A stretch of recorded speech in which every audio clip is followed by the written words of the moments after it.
Écoutez le murmure des pierres et des racines. Écoutez les voix du vent, de l'eau et de la lune. Je vais vous conter un secret vieux comme le monde.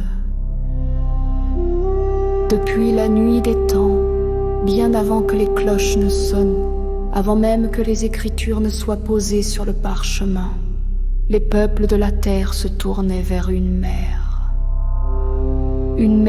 divine, puissante, douce et terrible à la fois. Ils l'appelaient la dame, la déesse, la mère de toute vie. Elle avait 1000 noms: Isis en Égypte, Cybèle en Phrygie, Déméter en Grèce, Nertus chez nos ancêtres du Nord. Et chez nous, elle était la dame d'Avalon, voilée de brume, reine de l'île aux pommiers, de la petite à la Grande-Bretagne. À chaque source, à chaque colline, à chaque clairière battue par les tambours, on invoquait sa présence. Elle était l'eau, la fécondité, la souveraineté, la vie et la mort qui rend à la terre. Mais lorsque le monde bascula, lorsque l'homme dressa des croix là où se dressaient des pierres levées, certains crurent que la déesse avait été oubliée. Mais elle n'a pas été effacée. Elle s'est transformée. Elle a mis un voile de pudeur, une tunique, et on l'a appelée Marie.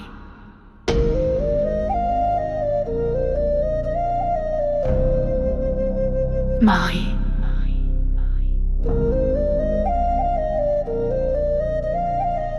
Ce n'est pas un nom venu d'ailleurs, c'est une continuité, une survivance, une métamorphose. Les premiers temples chrétiens furent construits sur des lieux où l'on honorait déjà la mer. Les cryptes où reposent les vierges noires sont les anciennes grottes sacrées.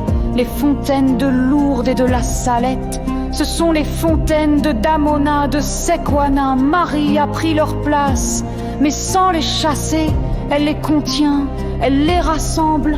Elle se tient debout sur la lune, tout comme Artémis. Elle ouvre son manteau, tout comme Isis, déployer ses ailes. Elle porte un enfant de lumière, tout comme toutes les déesses mères ont porté le soleil. Et son nom de vierge ne le réduit pas à la chair. Être vierge dans les traditions anciennes, c'était être libre entière, souveraine en son propre temple. Et non mariée, comme Artémis, Athéna ou Cybèle, comme Marie.